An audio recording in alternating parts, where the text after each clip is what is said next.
আজকে তৃণমূল বলছে যে সব মিথ্যা। 2000 টাকায় রেখাপাত্রকে কেনা হয়ে গিয়েছিল। 2000 টাকায় রেখাপাত্রকে কেনা হয়েছিল। মমতা ব্যানার্জি, তুমি কত টাকায় বিক্রি হও? মুখ্যমন্ত্রী মমতা বন্দ্যোপাধ্যায়কে নিয়ে অশালীন মন্তব্য করার জেরে ভোটের মধ্যেই বিপাকে পড়লেন বিজেপি প্রার্থী অভিজিৎ গঙ্গোপাধ্যায়।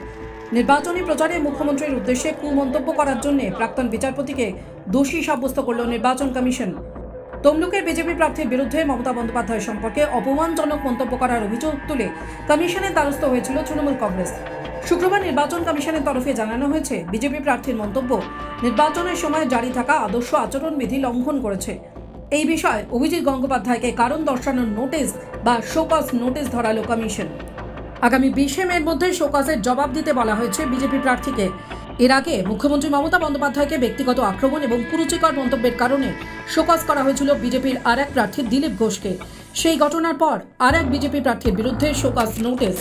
প্রাক্তন বিচারপতি অভিজিৎ গঙ্গোপাধ্যায় পূর্ব মেদিনীপুর জেলার তমলুক লোকসভা কেন্দ্র থেকে বিজেপির হয়ে প্রতিদ্বন্দ্বিতা করছেন। নির্বাচনী জনসভা থেকে রাজ্যের মুখ্যমন্ত্রীকে কুৎসিত ভাষায় আক্রমণ করেন এই বিজেপি প্রার্থী। এই নিয়ে তৃণমূল কংগ্রেস পথে নেমেছে। না, দিলীপ ঘোষ প্রধান পছন্দ করছে না, কিন্তু তিনি তো বারমিডিয়ার কথা আরো অনেক কিছু পা দেখানোর কথা সমস্ত বলেছেন। তো আমি জানি না, তিনি তো আরএসএস ঘরানাকে বিলং করে। আরএসএস ঘরানা এটাই বলে যে মহিলাদের অবমাননা করতে হবে। খুবই দুঃখ, খুবই দুর্ভাগ্য বিষয়। আর কখনো তমলুকের প্রার্থী দাম জিজ্ঞেস করছে। আমি আজকে মমতা ব্যানার্জির দাম বলতে এসেছি। কাগজটা দাও। মমতা ব্যানার্জির দাম, এই হচ্ছে মমতা ব্যানার্জির দাম, এই হচ্ছে মমতা ব্যানার্জির দাম।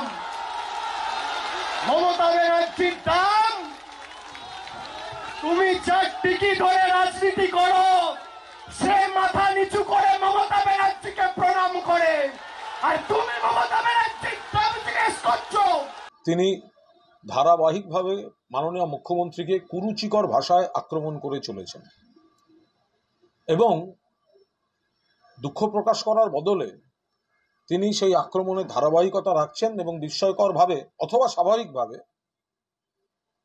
বিজেপি দলের তরফ থেকেও তাকে কোনো রকমভাবে বাধা দেওয়া হচ্ছে না।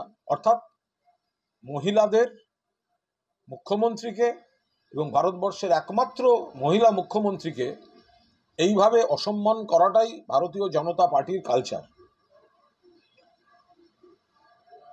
কেন্দ্রের নির্বাচন কমিশন, জাতীয় নির্বাচন কমিশনের উচিত অবিলম্বে এর বিরুদ্ধে ব্যবস্থা নেওয়া। তারা যেন বিচারপতি প্রাক্তন অভিজিৎ গঙ্গোপাধ্যায় যে কুরুচিকর ভাষায় আক্রমণ করেছেন তাকে সতর্ক করেন, তাকে থামিয়ে দেন। যে ভাষা তিনি ব্যবহার করছেন, তিনি সমগ্র মহিলা সমাজকে কলুষিত করছেন। মুখ্যমন্ত্রীকে খুব কুৎসিত ভাষায় আক্রমণ যেটা তিনি চালাচ্ছেন, ওটা সুস্থ রুচির ভারসাম্যমূলক কাজ নয়। অভিযোগ পাওয়ার পর কমিশন বিষয়টি খতিয়ে দেখার পর শোকজ করে এই বিজেপি প্রার্থীকে। শোকজের জবাবে অভিজিৎ গঙ্গোপাধ্যায় এখন কি উত্তর দেন সেদিকেই তাকিয়ে রাজনৈতিক মহল। টাইমস নাও খবর।